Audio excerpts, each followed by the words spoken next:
some information about the conditions that affecting our area. As we know, it has been raining for more than 3 days, every day, heavy rains in this eastern Kentucky.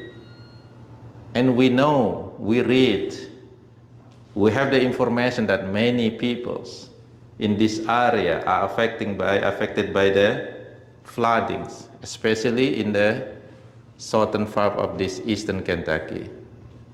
So Pikeville, so we have people from Pikeville, Hazard, Whitesburg, some other area. People that live in this area have been affected by these floodings.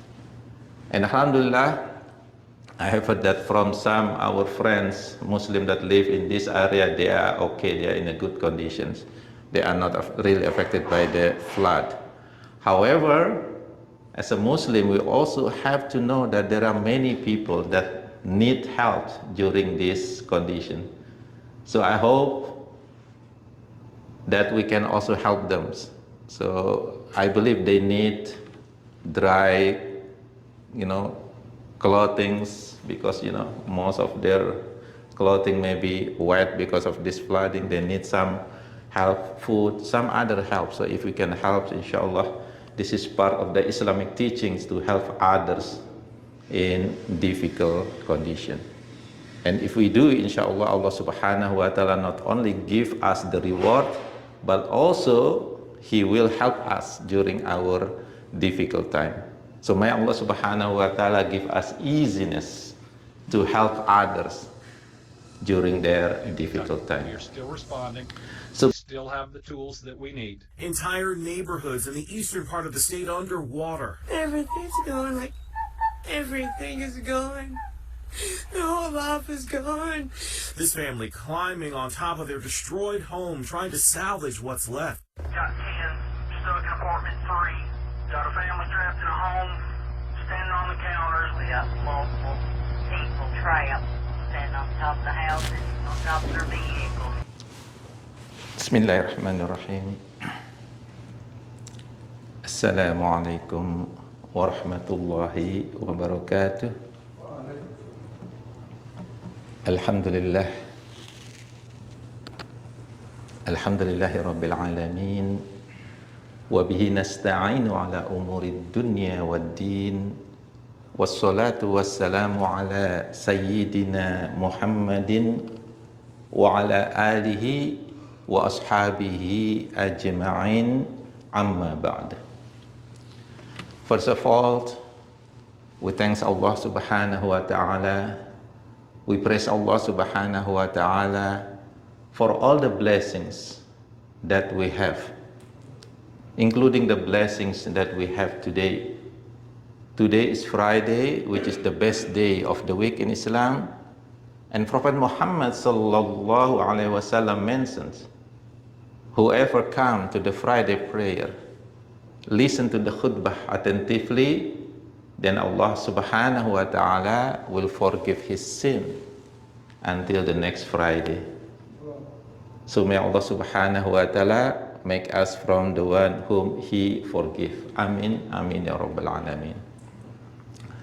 Also just reminder, today is actually the last day of Dhul Hijjah.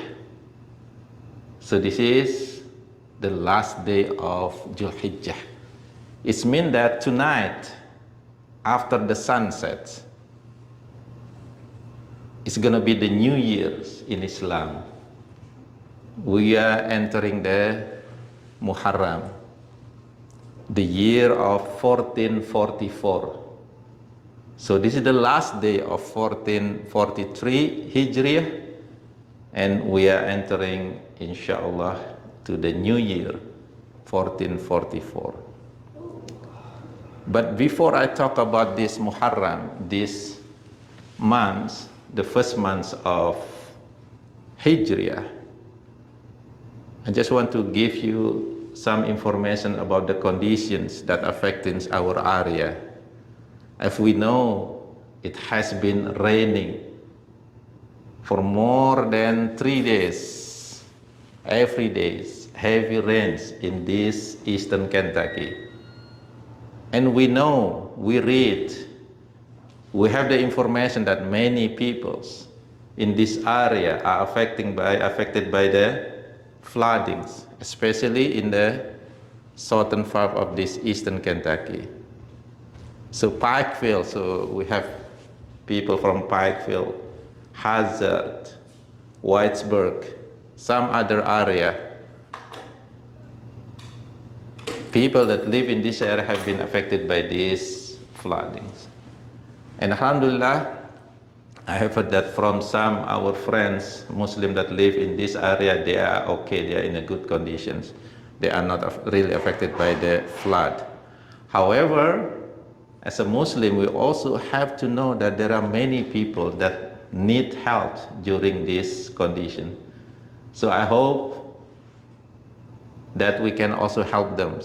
So I believe they need dry, clothing, because most of their clothing may be wet because of this flooding. They need some help, food, some other help. So if we can help, inshallah, this is part of the Islamic teachings to help others in difficult condition.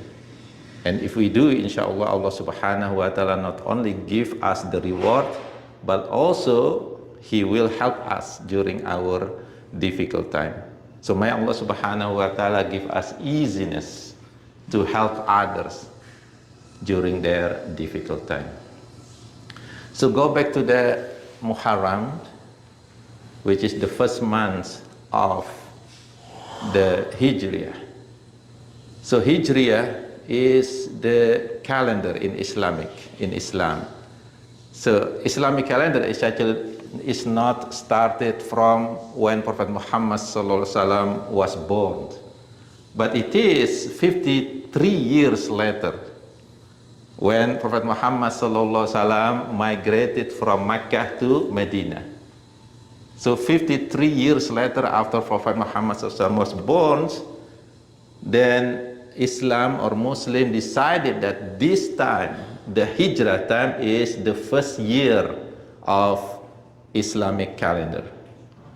So if we use the Gregorian calendar, the Hijrah, the migrations, was happening in the year of 622. So there are about 600 and more years different between the Gregorian calendars and the Islamic calendar. So we are in 1444, inshallah, tonight. And Gregorian calendar is 2022. So it's about 600 something years difference between the Gregorian calendar and the Islamic calendar. Now this is I just want to give you the information about the months, not only in Islam, but also in other culture, even in the prehistoric era. The months, the number of months in the year is mostly or always 12 months. It is not an incident or accidentally.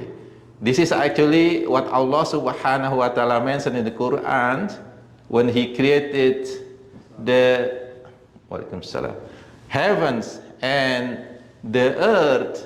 He also created these 12 months in a year.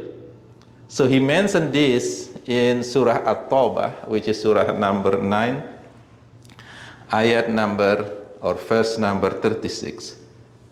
A'udzu billahi minasyaitonir rajim. Inna 'iddatash syuhuri 'indallahi 12 syahran fi kitabillahi yauma khalaqas samawati wal ardh.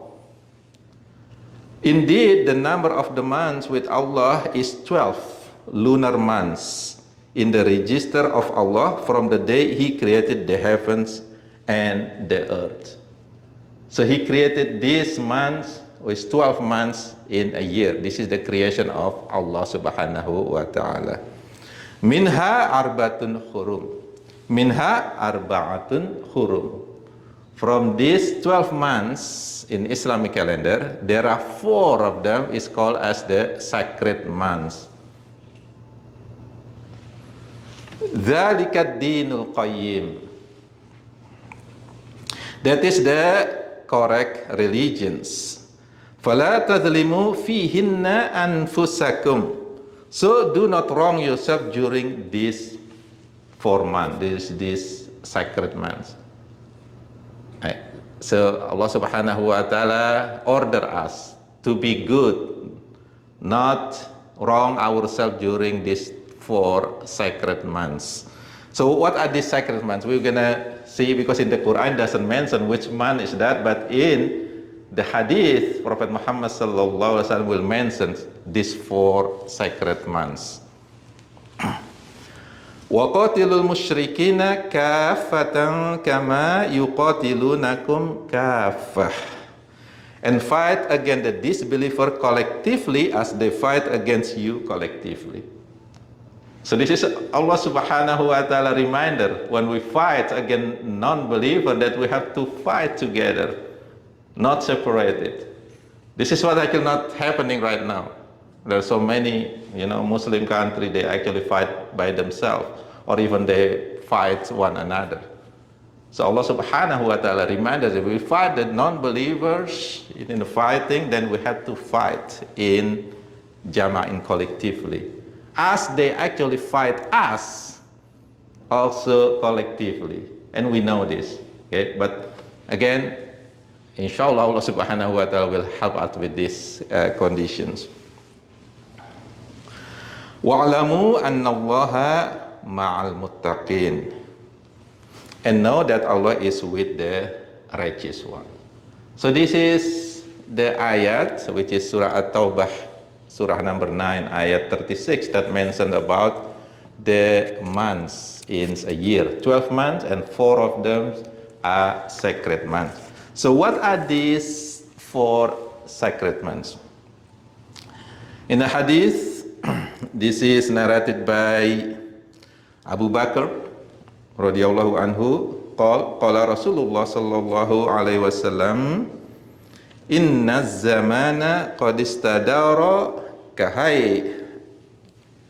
kahayatihi yawma khalaqas samawati wal ard as-sanatu 12 syahran minha arba'atun hurum. So again, this is the same like in the first, the Surah At-Taubah, ayat 36, that Allah Subhanahu wa Ta'ala mentioned about 12 months. And there are, from these 12 months, there are 4 of them are the sacred months, or arba'atun hurum. Salasun mutawaliyat, 3 of them in sequence, so consecutive months. What are these 3? Dhul Qaidah wa Dhul Hijjah wal Muharram. So there are 4 sacred months, 3 of them in consecutive months, which is Dhul Qaidah, which is the 11 months of Hijriah, and then Dhul Hijjah, which is, we are in Dhul Hijjah right now, which is the 12 months of Hijriah, and the Muharram, which is the 1st month of Hijriah. The 4th one is Warajabu Mudarul Ladhi Baina Jumada wa Sha'ban. And the 4th sacred month is Rajab. It is called the Rajab Mudar because it's taken from the tribe that used to respect this month.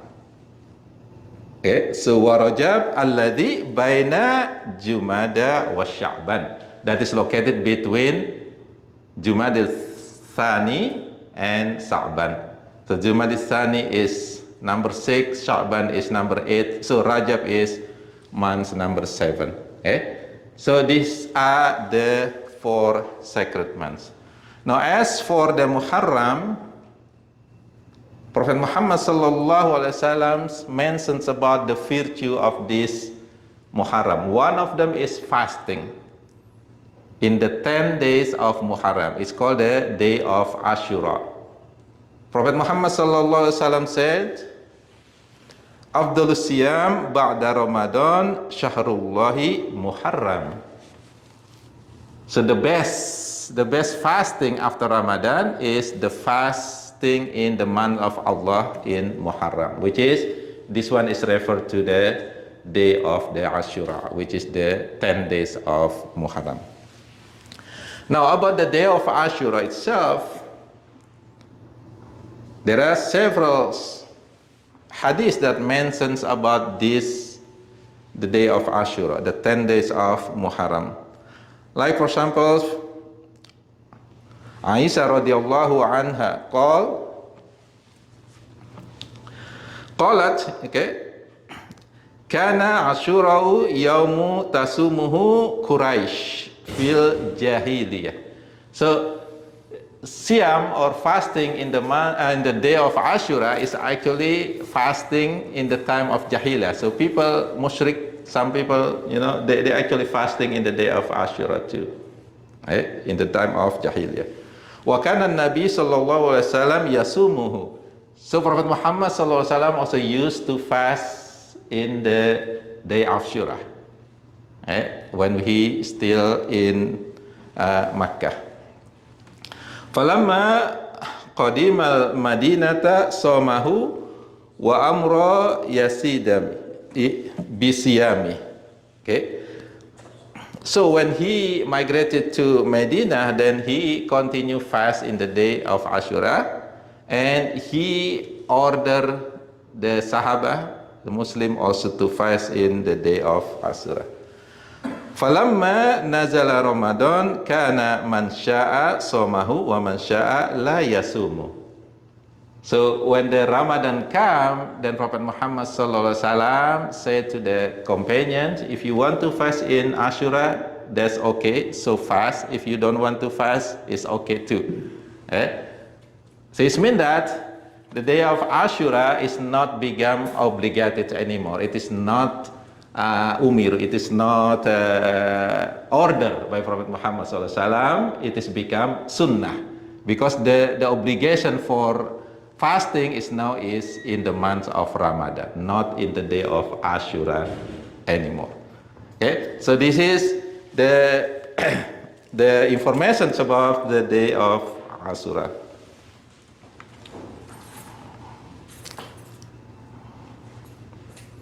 Okay. Another hadith an Abi Umar radhiyallahu anhuma qala sama Nabi sallallahu alaihi wasallam Ashura wa amra bisiyami. And again, this is the same hadith. Prophet Muhammad sallallahu alaihi wasallam fast in the day of Ashura and order the Muslim to also fast in the day of Ashura. Falamma furida Ramadan turak wa kana Abdullah la yasumuhu illa ayyuwafiqa sawma. So this is one opinion. So when the Ramadan comes, then the Ashura is not obligated anymore. So Abdullah ibn Abbas actually did not fast in the day of Ashura, except if that day is, the day when he used to fast, maybe the 3 days of the month and etc. So it is just some information about the day of Ashura. Again, Prophet Muhammad SAW said, "Man syaa somahu wa man syaa lam yasumahu." Yeah, for the one that want to fast in the day of Ashura, then fast. If not, that's okay too. Yeah, this become a recommendation. But Prophet Muhammad SAW also said that for fasting the day of Ashura, I hope that Allah will accept it as expiations for the past year. So this is the reward of fasting in the day of Ashura, which is Allah subhanahu wa ta'ala will erase our minor sins of the previous year. Okay? So that's the reward for fasting in the day of Ashura. Now when Prophet Muhammad sallallahu alaihi wasallam moved to Medina, he also see that Jewish people also fasting in the day of Ashura, the 10 days of Muharram. When Prophet Muhammad sallallahu alaihi wasallam asked them why they fasting during this day, and they mentions that that day, the 10th Muharram, is actually the day when Allah subhanahu wa ta'ala saved them from Fir'aun. And Musa used to fast to thank Allah subhanahu wa ta'ala for this help. So Jews, they also fast following Prophet Musa alayhi salam teaching. So they fast on the day of Ashura. And also some Nasara peoples, the Christian people also fast in the day of Ashura. That's the reason why companion asked Prophet Muhammad sallallahu alaihi wasallam, kind of, asking, wondering, we are fasting the same like other people, other religion fasting. So Jews fasting in the day of Ashura, some Christian also fasting the day of Ashura. We also fasting in the day of Ashura, as if they are asking, is it okay? And Prophet Muhammad sallallahu alaihi wasallam, this is actually the last year of his life when the companion asked this question. And what he said, if I live next year, then I will also fast the 9th day of Ashura, which is the day of Tasu'ah.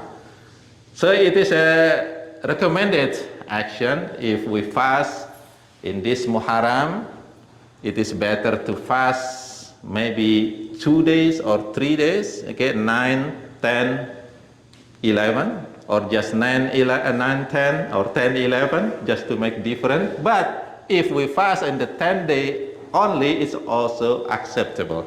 It is okay too. So whichever is best for us, based on our condition, inshallah, if we can, then fast at least on the day of Ashura, the 10 days of Muharram. So this year, because tomorrow is the first day of Muharram, then the 10 days will be, inshallah, on Monday, August 8th. So if we plan to fast in the day of Ashura, inshallah, it will be on Monday, August 8th, next week. May Allah subhanahu wa ta'ala give us understanding of this, and may Allah subhanahu wa ta'ala help us to perform a lot of good action during these sacred months of Muharram. Subhanakallahumma bihamdik, ashhadu an la ilaha illa anta, astaghfiruka wa atubu ilaik.